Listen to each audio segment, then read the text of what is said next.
ஒரு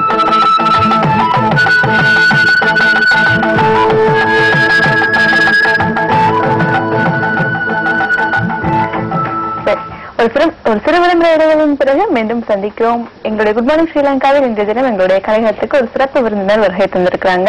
பொதுவாக வந்து இந்த உலகளாவிய ரீதியில் மேக் நிறுவனம் 35 நாடுகளாக பரவி இருக்கு அப்படின்னு எங்களுடைய பெரும்பாலான நேயர்களுக்கு தெரியும். இந்த நிறுவனத்துல இலங்கையில நிறுவப்பட்ட நிறுவனத்தின் சுகாதார, அதாவது மனிதவள சுகாதார முகாமையாளர் திரு மாயா எங்களோடு இணைந்திருக்கிறார். வணக்கம் மாயா. வணக்கம். வணக்கம். இந்த தினம் கலைஞருக்கு வந்தமைக்கு முக்கியமாக வந்து நேயர்களுக்கு இந்த நிறுவனம் தொடர்பாக பெரும்பாலான நேயர்களுக்கு வந்து தெரியாமலே இருக்கு. மேக் நிறுவனத்தினுடைய விரிவாக்கம் என்ன? இது மைண்ட்ஸ் அட்வைசரி குரூப், அதாவது வந்து இங்கிலீஷ் டைரக்ட் தமிழ் கருத்து வந்து மிதிவடி ஆலோசனை குழு. நாங்கள் இனிஷியலி எங்களோட ப்ரோக்ராமை வந்து நாங்கள் 1989 ஸ்டார்ட் பண்ணோம். 81 ஸ்டார்ட் பண்ணிக்கல முதல்ல வந்து நாங்கள் வந்து கன்னிவடிக்கு தான் முக்கியத்துவம் கொடுத்து செய்த நாங்கள், அதாவது மிதிவடிகள். அதன் பின்பு நாங்கள் இப்ப small guns, small arms and குண்டுகள், அதாவது பாம்ஸ் அதுகளையும் நாங்கள் ரிமூவ் பண்றோம். ஆனா எங்களோட பேர் வந்து மிதிவடி ஆலோசனை குழு, மைண்ட்ஸ் அட்வைசரி குரூப். சரி, இந்த மிதிவடி ஆலோசனை அகற்ற வேலையில வந்து எவ்வளவு காலம் நீங்க ஈடுபட்டு இருக்கீங்க இலங்கையில? நான் வந்து கடந்த 4 வருடங்களாக வேலை செய்து கொண்டிருக்கேன். சரி, 4 வருடமா இலங்கையில் நீங்க வேலை செய்துட்டு இருக்கீங்க. இந்த 4 வருடமாக நீங்க இங்க அவதானித்த விடயங்கள் எல்லாம் என்ன? அவதானித்த விடயங்கள் என்று சொன்னால், பொதுவாக நாங்கள் இது வந்து நாங்கள் வேலை செய்யற இடம் வந்து யுத்தத்தால பாதிக்கப்பட்ட ஏரியா. அப்ப நாங்கள் இதுல பொதுவா வந்து கூடுதலா நாங்க பார்க்கலாம். இப்ப இந்த யுத்தத்தால பாதிக்கப்பட்டதுனால அந்த வேலை செய்கிற ஆட்களும் அந்த நாங்கள் எங்களோட மெக்கின்ற மெயின் நோக்கம், அந்த கொள்கை வந்து அந்த ஏரியாவை சேர்ந்த மக்களையே வேலைக்கு அமர்த்துவது. ரெண்டபடியால் நாங்கள் பார்க்கக்கூடியா இருக்க அந்த யுத்தத்தால பாதிக்கப்பட்டு அவர்களுடைய சாப்பாட்டுக்கோ அவர்களுடைய அடிப்படை தேவைகளை பூர்த்தி செய்யலாத இருந்தவங்க எங்கட நிறுவனத்தோட சேர்ந்த பிறகு அவங்களுக்கு நாங்கள் ஒரு சாலரி, அதாவது சம்பளம் அவங்களுக்கு கொடுக்கறதால அவங்களோட டெவலப்மெண்ட்களை பார்க்கக்கூடியா இருக்கும்.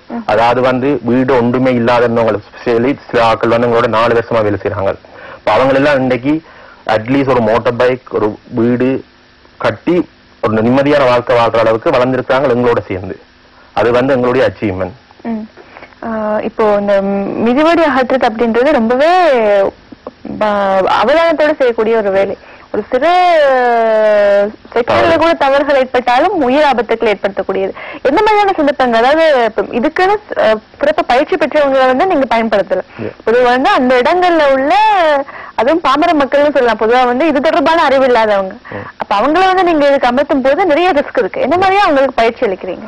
அதாவது வந்து இப்ப நாங்கள் வந்து இப்ப சாதாரணமாக நாங்கள் அவங்களை வேலைக்கு எடுக்கல, கூடுதலாக விவசாயம் செய்தாக்கள், அல்லாட்டி நாள் கூலிக்கு வேலை செய்யறாக்கள், ஈவன் செக்யூரிட்டி கார்ட்ஸ் எங்களுக்கு நாங்க வேலைக்கு எடுத்திருக்கிறோம். எடுக்கல நாங்க நம்பிக்கையா எடுக்கிறோம். பொதுவா நான் வந்து ரெக்ரூட்மெண்ட் செய்யக்கல நான் பார்க்கறது வந்து அவனுக்கு அந்த லேர்னிங் கெப்பாசிட்டி இருக்காண்டு. அந்த லேர்னிங் கெப்பாசிட்டி இருக்கும்னு சொன்னால் பிறகு நாங்கள் we have international staff. So அவங்க வந்து they are world famous bomb experts. So அவங்கள வச்சு நாங்கள் we give the certain training, ஒரு 3 to 4 weeks ட்ரைனிங் கொடுக்குறோம். அதுக்கப்புறம் on the job ட்ரைனிங் கொடுக்குறோம். அந்த ட்ரைனிங்கை கொடுத்த பிறகு அவன் அந்த கேர்ஃபுல்னஸ், சென்சிட்டிவ்னஸ் அதில் செக் பண்ணி தான் நாங்கள் அவங்கள வந்து ஃபீல்டுக்கு இறக்குவோம். உதாரணமா நாங்கள் இனிஷியலா வேலைக்கு அவங்களுக்கு இறக்கல, அது மைன் ஏரியா இல்லா இடத்துல நாங்கள் வேலைக்கு இறக்குவோம். ஆனா அவங்களுக்கு சொல்ல மாட்டோம் இந்த இடத்துல மைன் இல்லையன்ட்டு. அப்ப அவங்க சீரியஸா பயந்து மெல்ல மெல்லமா வெளியே பழகுவாங்க. ஆனா அவங்களுக்கு பிறகுதான் தெரியும் அந்த இடத்துல மைன் இல்லையன்ட்டு. அப்ப அவங்க அந்த பழகைக்குள்ள கூட உண்மையான மைன் ஏரியா மாதிரி கேர்ஃபுல்லா தான் ஒர்க் பண்ணி கொண்டிருப்பாங்க. இப்ப வந்து நீங்க ட்ரெயின் பண்றவங்க பெண்களும் இருக்காங்களா? இப்ப கடைசியா மார்ச் 1 இருந்து நாங்க ஃபர்ஸ்ட் டைமா இலங்கைக்கு இன்ட்ரோடியூஸ் பண்ணிருக்கிறோம் ஃபீமேல் டீம். அதாவது வந்து இலங்கையிலேயே முதல் தரமாக ஒரு அணில வந்து சாதாரணமாக 15 பேர் இருப்பாங்க. அணித்தலைவர், உப அணித்தலைவர் உட்பட அந்த 15 பேரையும் நாங்க மகளிர் அணியை உருவாக்கி இருக்கிறோம். அந்த மகளிர் அணியை உருவாக்கிக்கல நல்ல அனுபவம் அது எனக்கு. நான் அப்ப முதல் எங்களுக்கு மொத்தம் 280 ஸ்டாஃப் இருக்காங்க, 280 பேர் இருக்காங்க. சோ நான் அப்ப இந்த மேனேஜ்மெண்டோட கழிச்சேன், ஓகே நாங்கள் ஒரு ஃபீமேல் டீமா ஃபார்ம் பண்றோம்.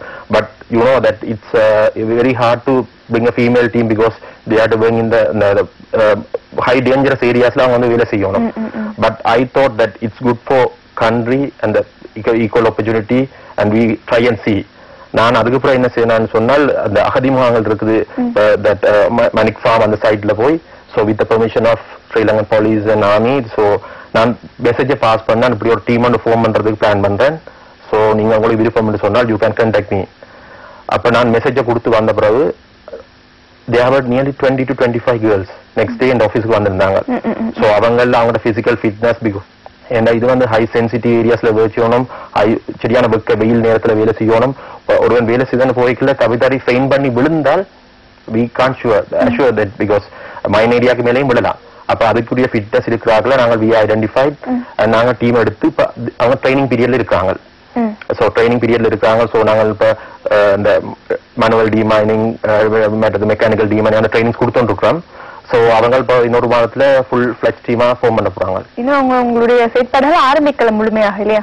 செயற்பாடுகள் ஆரம்பிக்கலன்னு இல்லை, அவங்க வந்து அதாவது வந்து பல ஸ்டெப்பா இருக்குது. இப்ப டிமைனிங்லயும் சென்சிட்டிவான ஏரியா சென்சிட்டிவ் இல்லாத ஏரியான்னு இருக்கு. இப்போ சென்சிட்டிவ் இல்லாத ஏரியாவுக்கு அவங்க வெயிட் பண்ணிட்டு இருக்காங்க. இப்போ சென்சிட்டிவான ஏரியாவுக்கு இன்னும் 2-3 மாத டைம்ல அவங்க இருக்கிறாங்க. சரி, இப்ப இந்த கண்ணுவெடிகள் அகற்றும் பணியில ஈடுபட்டு இருக்க வரையில உயிரிழப்புகள் ஏற்பட்டிருக்கு அவ்வளவு நாளைக்கு? ஸ்டாஃப் கேக்குறீங்களா? ஸ்டாஃப் கேக்குறேன். நீங்க ஸ்டாஃப் எங்களுக்கு எங்களோட ஹிஸ்டரியில நாங்க சின்ஸ் 2002 இன் ஸ்ரீலங்கா லாஸ்ட் இயர் எங்களுக்கு ஒரு அன்பார்ச்சுனேட் சிச்சுவேஷன் ஒன்று நடந்தது. அது உண்மையா எங்களுடைய தொழிலாளர்களான தவறும் இல்ல. அது என்ன நடந்ததுன்னு சொன்னா நாங்கள் வந்து எங்களுடைய ஆட்கள் வந்து பேட்டிகுலர் டிஸ்ட்ரிக்ட்ல ஒர்க் பண்ணி கொண்டு இருக்கல. அப்ப எங்களோட நாங்க சேஃப்டி ஆபரேஷனல் ப்ரொசீஜர்ஸ் இருக்கு, SOPs இருக்கு. அந்த SOPக்கெல்லாம் நாங்க ஒர்க் பண்றது. அப்ப துரதிருஷ்டவசமாக எங்களுடைய ஆட்கள் வேலை செய்த இடத்துல அந்த காடுகள் வழியே அங்க அந்த ஃபயர்வுட் கலெக்டர்ஸ் இருப்பாங்க. அந்த விறகுகளை கலெக்ட் பண்றதுக்காண்டி ஆட்கள் வருவாங்க. அப்ப அவங்க என்ன செய்வாங்கன்னா காட்டை இடிச்சிட்டு அந்த தடியில பொறுக்கி இந்த விறகுகளை பொறுக்கி எடுத்துட்டு போவாங்க. அப்ப அவங்க டீம் வேலை செய்யறதுக்கு பக்கத்துல நெருப்ப கண்டிருக்காங்க. கண்டோன்னு அணித்தலைவர் உடனடியா சொல்லியிருக்கா அந்த இடத்தை விட்டு முழு டீமையும் விளையா சொல்லி. அப்ப எல்லாரும் ஓடி விலகி கொண்டிருக்கலையே ஒரு ஷெல் ஒன்று ஆக்டிவேட் ஆயிட்டு அந்த ஹீட்டுக்கு மோட்டார் ஷெல் ஒன்று ஆக்டிவேட் ஆகி அந்த சவுண்டை கேட்டோன்னே மிச்சாக்கள் படுத்துட்டாங்க. இவர் கொஞ்சம் வயசானவர். அப்ப அவரால் படுக்கையிலா போயிட்டு அந்த பீஸ் வந்து அவருக்கு காலை தட்டிட்டு அதால அவருக்கு அந்த 2 காலையும் விளந்திருக்காரு. இன்னும் ட்ரீட்மெண்ட் எடுத்துட்டு இருக்காரு. இது ஒரே ஒரு சம்பவம், ஒரே ஒரு வருஷம் நாங்க 2002 இருந்து இலங்கையில இருந்திருக்கு. எதிர்பாராதமா ஏற்பட்ட ஒரு சம்பவம். சரி, இப்ப பெண்களை நீங்க உங்களோட டீமோட இணைச்சிட்டு இருக்கீங்க. அவங்க வந்து சாதாரணமா ஆண்களை விட என்ன மாதிரி இன்ட்ரெஸ்ட் காட்டுறாங்க? பொதுவா இப்ப நான் உங்களுக்கு கட்டாயம் சொல்லணும். இப்ப நான் இப்ப இதுல கிட்டத்தட்ட 280 பேர்ல போன இந்த ஜனவரியில இருந்து கிட்டத்தட்ட நான் ஒரு 120-130 பேரை நான் வந்து ஸ்பெஷலி எடுத்திருக்கேன். கிளிநொச்சி, முல்லைத்தீவு IDPs, அதாவது வந்து இடம்பெயர்ந்து முகாமில் இருந்த ஆட்களை தான் எடுத்திருக்கேன் 130 பேர். அப்ப நான் அதுல பார்க்கலாம் இப்ப அந்த வந்த பொம்பளைகள்ல எல்லாரும் கிட்டத்தட்ட 180 மேரி பண்ணாக்கள். பட் எல்லாரும் widows. they have lost their husbands the war. so அவங்களுக்கு கட்டாயம் அவ்வளவு அந்த அந்த அவங்களோட உணர்ச்சி இருக்கு எப்படி சரி வேலையை செய்யணும். they had children, so they want the money, so they were fighting to get the job. and now recently I got a feedback from my line manager and the technical field manager. I சொல்லிருக்கேன் அந்த டிமைனிங் detector trainings நாங்க கொடுத்துருக்கோம். அப்ப அவர் சொல்லியிருக்கார் மேல்ஸ்லும் பார்க்க females வந்து perform பண்ணிருக்காங்க.